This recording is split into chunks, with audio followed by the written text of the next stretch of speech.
पोटेंशियोमीट्रिक titrations. तो पोटेंशियोमीट्रिक titration के अंदर आज हम डिस्कस करेंगे रिडॉक्स टाइट्रेशंस। तो रिडॉक्स टाइट्रेशन के अंदर हम एग्जांपल लेते हैं, let the titration of ferrous sulphate against potassium dichromate. तो रिडॉक्स टाइट्रेशन के अंदर हम क्या करेंगे, let the titration of ferrous sulphate with potassium dichromate solution. The ferrous sulphate solution is taken into a beaker and a platinum wire is immersed into the ferrous sulfate solution.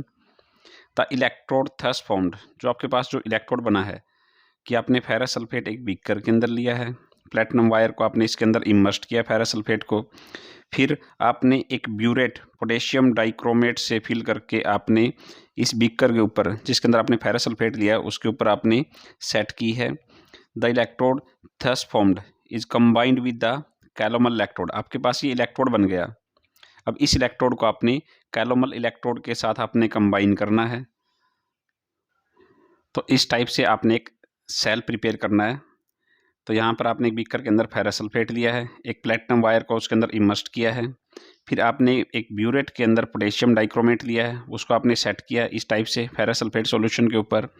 फिर आपने इस electrode को आपने calomel electrode के साथ, एक reference electrode आपने लेना है कैलोमल इलेक्ट्रोड, तो कैलोमल इलेक्ट्रोड के साथ आपने कंबाइन कर दिया है और दोनों सॉल्यूशन क्या है आपके पास, आपने साल्ट ब्रिज से सेपरेटेड हैं, साल्ट ब्रिज इंट्रोड्यूस कर दिया आपने। तो आपके पास ये सेल बन गया। तो इस सेल के अंदर जो कैलोमल इलेक्ट्रोड है, कैलोमल इलेक्ट्रोड क्या है, एज ए रेफरेंस इलेक्ट्रोड है, ये एज ए एनोड हम यूज करते हैं इसके अंदर। तो कैलोमल इलेक्ट्रोड हम एज ए एनोड यूज करेंगे और आपके पास जो ये आपने ये इलेक्ट्रोड बनाया है फेरस सल्फेट सॉल्यूशन के अंदर प्लेटिनम वायर डीप की है, तो इसको हम एज ए कैथोड हम यूज करेंगे। तो सबसे पहले आपने क्या करना है, यहाँ से ब्यूरेट से आपने पोटेशियम डाइक्रोमेट आपने ऐड करना है। 0.5 ml मान लेते हैं आप एक टाइम में ऐड करते हो, 0.5 ml ऐड किया। फिर आप यहाँ से पोटेंशियोमीटर से यहाँ से EMF पढ़ोगे आप सेल का EMF क्या है। फिर आप 0.5 फिर ml फिर ऐड करो, फिर EMF नोट करो सेल का, 0.5 ml फिर ऐड करो, फिर EMF नोट करो आप सेल का। इस टाइप से आप पोटेशियम डाइक्रोमेट का वॉल्यूम आप ऐड करते जाओगे और उसके करस्पॉन्डिंग EMF सेल का आप नोट करते जाओगे। तो सबसे पहले जो फेरस सल्फेट सॉल्यूशन है इसके अंदर आप क्या करते हो, पोटेशियम डाइक्रोमेट आप ऐड करते हो। तो पोटेशियम डाइक्रोमेट क्या करेगा, फेरस को फेरिक के अंदर ऑक्सीडाइज करेगा।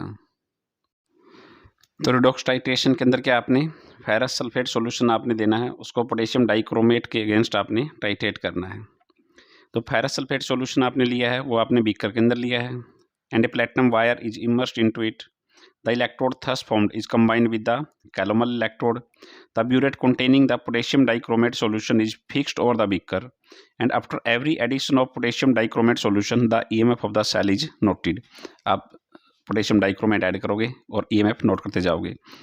तो जो पोटेशियम डाइक्रोमेट आप ऐड करते हो, पोटेशियम डाइक्रोमेट क्या करेगा, आपने फेरस सल्फेट सॉल्यूशन के अंदर ऐड करते हो, तो फेरस मींस Fe2 पॉजिटिव। तो पोटेशियम डाइक्रोमेट क्या करेगा, फेरस को फेरिक में ऑक्सीडाइज कर देगा। तो ये रिएक्शन होगी कि फेरस फेरिक में ऑक्सीडाइज होगा अगर आपने पोटेशियम डाइक्रोमेट अगर आपने फेरस सल्फेट सॉल्यूशन के अंदर ऐड किया है। तो इसको मान लो इक्वेशन नंबर फर्स्ट। तो अगर हम इस इलेक्ट्रोड के लिए फेरस सल्फेट सॉल्यूशन के अंदर आपने प्लेटिनम आपने वायर डीप की है, तो जो ये इलेक्ट्रोड बन गया, इस इलेक्ट्रोड के लिए अगर मैं इलेक्ट्रोड पोटेंशियल लिखना चाहता हूँ, रिडक्शन पोटेंशियल लिखना चाहता हूँ, तो मैं क्या करूँगा, पहले इस रिएक्शन को मैं रिडक्शन फॉर्म में लिखूँगा। अब इस रिएक्शन को इक्वेशन नंबर फर्स्ट को रिडक्शन फॉर्म में लिख लो। आपने रिडक्शन फॉर्म में लिख लिया कि Fe3 positive accept electron and change into Fe2 positive. तो अपने नेक्स्ट इक्वेशन अप्लाई करने के लिए आप इलेक्ट्रोड पोटेंशियल निकालना चाहते हो, इसका रिडक्शन पोटेंशियल, तो आप इसको क्या करोगे, इस फॉर्म में रिडक्शन फॉर्म में लिखोगे। तो मैं इसका रिडक्शन पोटेंशियल लिख सकता हूँ, electrode potential of this electrode. तो आपके पास जो इलेक्ट्रोड पोटेंशियल होगा इस इलेक्ट्रोड का, वो किसके बराबर है, इसके बराबर आ गया आपके पास नेक्स्ट इक्वेशन अप्लाई करने से। इसको मान लो इक्वेशन नंबर 3। फिर आपको पता है कि ये तो है electrode potential, ferrous sulphate solution के अंदर आपने प्लेटिनम वायर डीप की है, उस इलेक्ट्रोड का कैथोड का इलेक्ट्रोड पोटेंशियल। तो इस इलेक्ट्रोड का इलेक्ट्रोड पोटेंशियल मैंने लिख दिया। तो जो ये सेल बना है, इस सेल का अगर मैं EMF लिखता हूँ, तो EMF ऑफ दिस सेल, तो कैसे लिखोगे, the EMF of this cell is equal to electrode potential of cathode, cathode का electrode potential, and minus electrode potential of anode, anode क्या है, कैलोमल इलेक्ट्रोड। तो electrode potential of cathode minus electrode potential of anode, ये क्या होगा EMF of the cell. फिर आप EMF लिखते हो सेल का कि the EMF of cell is equal to,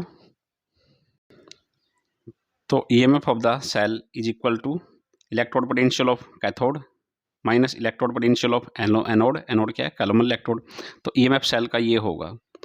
तो ऊपर से आप पोटेशियम डाइक्रोमेट सॉल्यूशन जब आप फेरस सल्फेट सॉल्यूशन के अंदर आप ऐड करते हो, तो ऊपर से पोटेशियम डाइक्रोमेट जब आप ऐड करोगे तो फेरस क्या होगा फेरिक में ऑक्सीडाइज होगा। तो जैसे जैसे आप पोटेशियम डाइक्रोमेट आप ऐड करते जाओगे, ferric Fe2 positive ion Fe3 positive ion में चेंज होगा, तो फेरस की कंसंट्रेशन डिक्रीज होती जाएगी यहाँ पर सॉल्यूशन के अंदर, और फेरिक की कंसंट्रेशन इंक्रीज होती चली जाएगी। तो इसलिए जो इलेक्ट्रोड पोटेंशियल है कैथोड का वो हम इक्वेशन नंबर 3 से लिखते हैं। तो जैसे जैसे आप पोटेशियम डाइक्रोमेट ऐड करोगे तो फेरस की कंसंट्रेशन डिक्रीज होगी, Fe3 पॉजिटिव की इंक्रीज होगी, डिनोमिनेटर के अंदर इंक्रीज हो गया, न्यूमरेटर के अंदर डिक्रीज हो गया, तो ओवरऑल क्या होगा ये टर्म डिक्रीज होगी। तो जो ये टर्म डिक्रीज होगी तो स्टैंडर्ड रिडक्शन पोटेंशियल क्या है यहाँ पर इलेक्ट्रोड का कैथोड का, ये तो फिक्स होगा, ये टर्म डिक्रीज होती चली जाएगी। तो इसका मतलब है कि जो ईएमएफ है सेल का कैथोड का, तो वो क्या होगा ये रिडक्शन पोटेंशियल है जो कैथोड का वो क्या होगा इंक्रीज होता चला जाएगा जैसे जैसे आप पोटेशियम डाइक्रोमेट आप ऐड करते चले जाओगे।